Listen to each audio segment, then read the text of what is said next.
Hello teachers, welcome to Para Maestros podcast. This is the English version. Para Maestros means for teachers only. Here we will talk about education, everything related with our profession, from the perspective of Latin America and from the perspective of other teachers from around the world. We will have opinions, interviews, and lots of information about education, and I hope you enjoy it. Every morning, a teacher in Gaza will write on the board, "Today we're safe." But she never knew that was true. In the mountains of Colombia, teachers held class in hidden locations, moving daily to avoid armed groups. The children would jump every sound, but when they opened books, for a moment, they were somewhere else. These are the voices of teachers who have faced the unimaginable, educating children while bombs fall, and bullets fly. Today on Para Maestros, we share their stories, their courage, their resilience, and hope from two conflict zones worlds apart. Stories that remind us that when we talk about frontline workers during conflict, we often forget those maintaining the thin line between chaos and normalcy for our children, teachers. I'm Carolina. I am Juan. And this is Para Maestros. Stay with us to hear how Colombian teachers transform and try to keep safe an entire generation of rural students, and how Palestinian educators turn rubble into a place of learning. For over 6 decades, Colombian conflict between the government, the guerrilla groups and paramilitaries and drug cartels turned the rural areas into a bullet ground. In these contested zones, schools became targets. Teachers were threatened by all sides, accused of indoctrinating children or collaborating with the enemies. In rural areas of Colombia, education transformed during the conflict. During the 80s and 90s, the fighting near villages intensified, and many schools' buildings were occupied by armed men.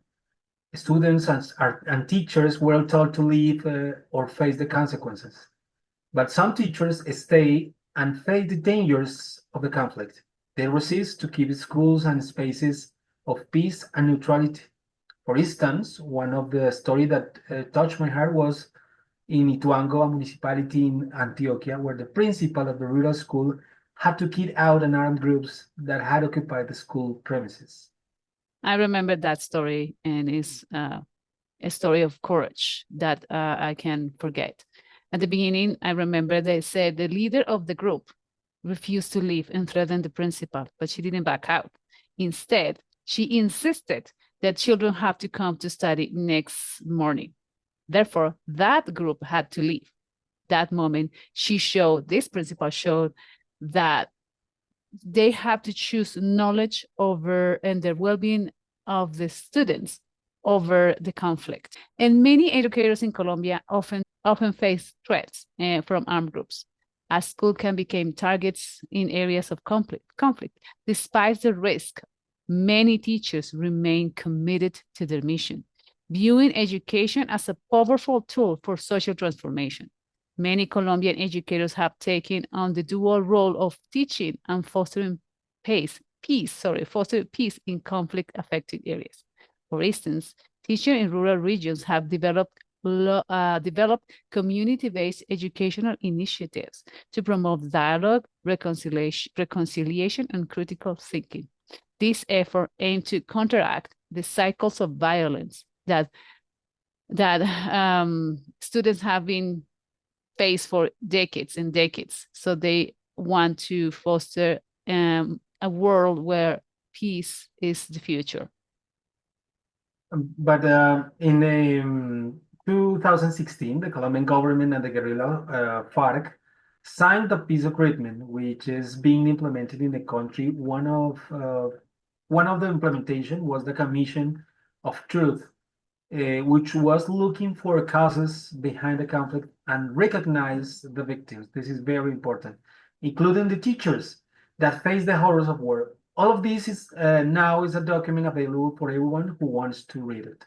Yeah, anybody can read this document. I felt when I saw I watched the release of the document, And as our audience know, we are Colombians. We were living during the transition, well, when the conflict, all the time during the conflict, and also when the peace agreement was signed. And now with it, we're transitioning, still transitioning into a better society. But I remember that sometimes we were scared, sometimes we were not sure what was happening. But I was lucky I live in the city, so I didn't face the conflict as those teachers in this rural area. But I remember one thing that happened was long ago, that at school I was working out, that was around the city. It was not in the city, but out of the city. They invited people from the conflict, like paramilitaries and guerrilla, to talk to the students. And it was the 11th grade students, and tell them the stories that they have to, why do they do what they do, and et cetera, et cetera, et cetera. And I thought I was a little scared. I was a kindergarten teacher, so I wasn't there to check and see those people. But the brave of that teacher that invited these people from two different sizes of the conflict, and not having this fight between them, and having their students asking questions. And when the teacher told us she has this opportunity to tell us, and she said, students ask, why did you do that? How do you feel when you do that? Do you have remorse or things like that? The students were asking that, and we were like, that's amazing, because that's critical thinking, and that definitely is going to stay with these students forever. So I remember the bravery of that teacher, and it's just amazing how they did it, and how they could negotiate these people coming and having to tell the stories, and then living in peace. Like nothing happened, but students really have this opportunity. And I thought that was interesting, very amazing. And I think this is a different way to approach to the conflict. Or in the case of Colombia, we lived in the city, and it's a different experience of the war from those who live in the rural areas. So this initiative, or this experience that you already comment, is very interesting, because students can have another side of the war, and can contribute to a critical thinking, and another knowledge, and build another knowledge of the conflict, and in this case of the war. This is very important, and I think we have to congratulate the teachers who let that definitely. these people come to the school. Yeah, and it was a project. They were doing an interesting project about war and conflict. And what do you talk about a war, second, World War II, when we have a conflict right there in our own home? So I thought that was very brave from her. And of course, the school also had to give permissions and all of these things. But yeah, things that like that make me think that teachers are the ones keeping this, trying to keep peace, and trying to understand why do we do what we do, and why do we have such a long conflict here. So I think that is a very, very, very interesting. But there is not the world is full of conflicts, and teachers are facing things every single day in different parts of the world. Some people, as me, I think I consider myself lucky. I didn't have to face several things, but some people had to. Some teachers had to. And we're going to dive in one of the other conflicts, which is Gaza. We're diving into the situation of Gaza and the state of the teachers. And it's devastating, as we know, that what's happening there is sad and is devastating, and a lot of children are suffering and are being killed, and lots of teachers also. So we wanted to touch this because it's another conflict, different from our conflict. I think I own the conflict. It's my conflict, but it's different. But there are teachers there, and they are facing this situation. So we came across a powerful article from the SciDev.net featuring these insights from an educator in the ground field. And There is also the report of the University of Cambridge that paints a stark picture of the challenges facing by students and teachers. So we're going to start to tell the story that they, portrayed and say in this article. So the teacher Cahill, I think that's the pronunciation, a senior teacher in Gaza, describes the situation nothing short by catastrophic. He emphasized that the scale of destruction and trauma necessitates a complete overhaul of the education system. And in this report, the UN report mentioned that it states that a year-long war has led to the near total collapse of Gaza's education system.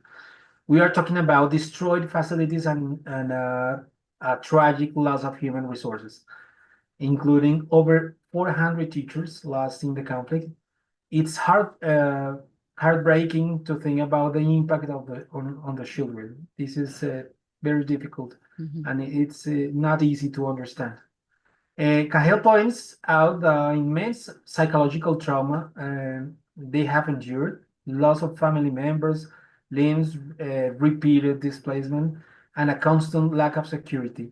The report itself states it is not overstanding to say everyone is traumatized, and the physical damage to school is immense.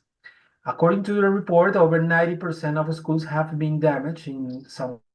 Cahill describes the current reality of using school tents with lack even the most basic necessities for a proper learning environment. And the teachers keep going and keep going and keep going. It's amazing. I mean, not only teachers but service workers are all there trying to keep it together. That's interesting and brave. I don't know if I could, but they're very brave. Cahill also raises a deeply concerning issue: the impact of this environment on children's behaviors. That that I think we can relate in Colombia to that. Because he mentioned that an increase of violent tendencies, theft among students, is a direct consequence from the trauma and the desperation they have experienced. So it's very similar to what happened here, because we have faced this situation with our students when they have suffered so much, or they have to be involved in situations that are so difficult for them, they became violent. And that's when the curriculum had to change. We cannot just teach math as is math. No, we have to change the curriculum. We cannot be all about math or Spanish or how to spell words. It's about human lives and humanity, and recover this humanity from these students. So it's interesting. And also the Professor Pauline Rose from the University of Cambridge, one of the authors of the reports, highlight the unprecedented nature of this conflict impacts in education. She estimated that children in Gaza had already suffered at least 2 years of education lost, potentially extended to 5 years.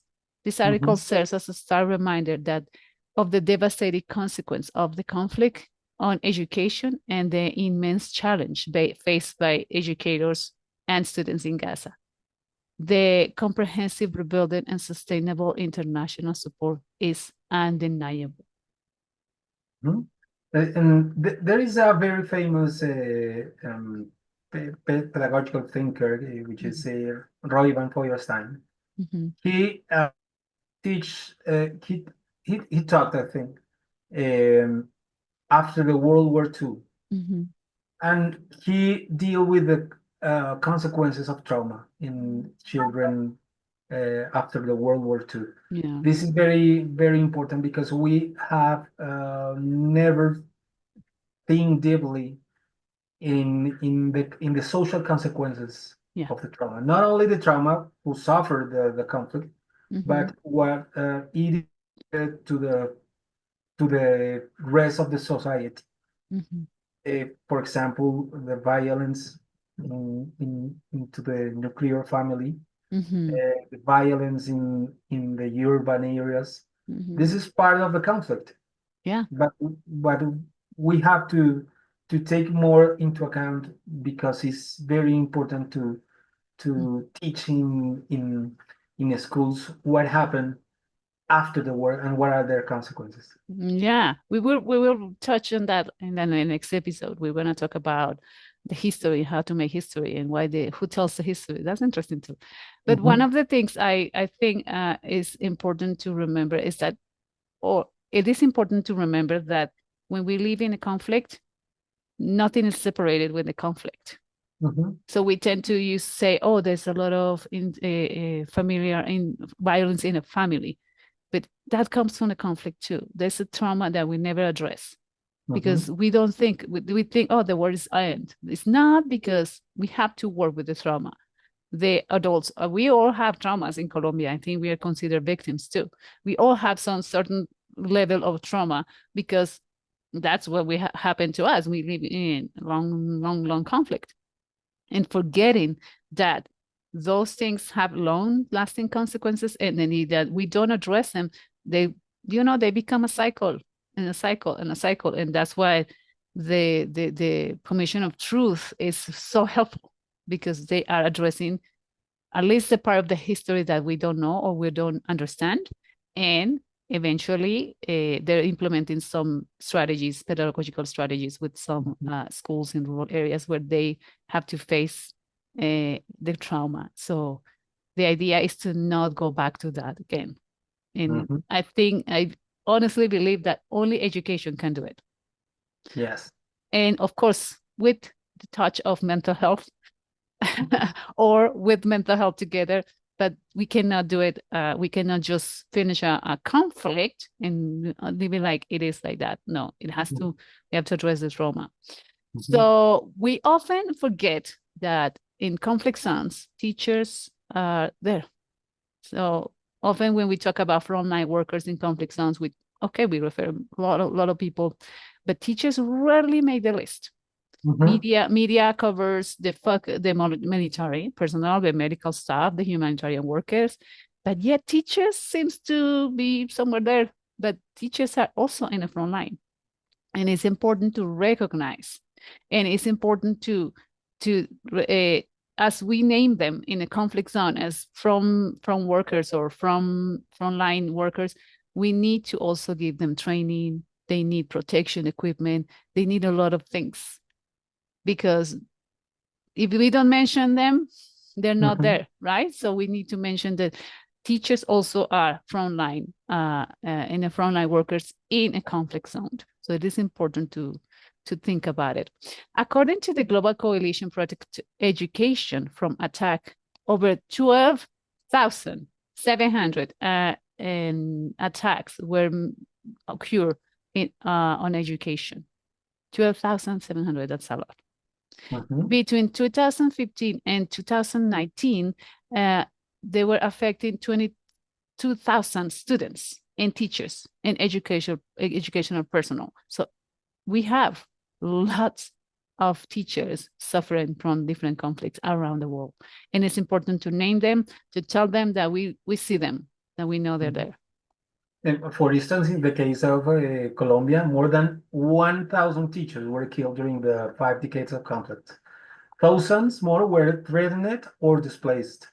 Palestinian educators face similar risk. Schools have been repeatedly targeted or caught in crossfire, with hundreds damaged or destroyed in Gaza alone. And when peace agreements are negotiated, education is often a rethink. Yeah, when they did the peace agreement in Colombia, I think education seems to somewhere there, but it's getting better. I think that's my belief. Maybe not. Both in 2016, the peace agreement and various proposed Middle East peace plans have contained limited provisions for educational recovery or support for teachers who maintain learning during the worst times of violence. This overlook is crucial. We need to help teachers. We need to recognize their work, so we have a sustainable peace. As I said before, education, mental health are crucial to maintain peace. So this episode, Katrina, leaves us with a profound appreciation of the vital role of educators, particularly in conflict-affected regions, and a call to action to support their invaluable work.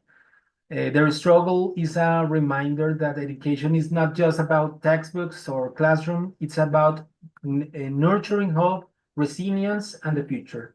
And looking ahead to our next episode. Yeah, when we were exploring the fascinating and subtle ways to how teachers foster independent thought in challenging environments. Join us for the silent resistance, the powerful of critical thinking. We delve into how teachers promote independent thought under the restrictive regimes, and we won't want you to miss it. Thank you for listening to us. We hope this episode touched your heart and promote this support for the teachers that are suffering around the world. Thank you very much. Bye-bye. Bye. Thank you for listening, teachers. Stay curious. Connect with me on social media and explore my website. All the links in the description below.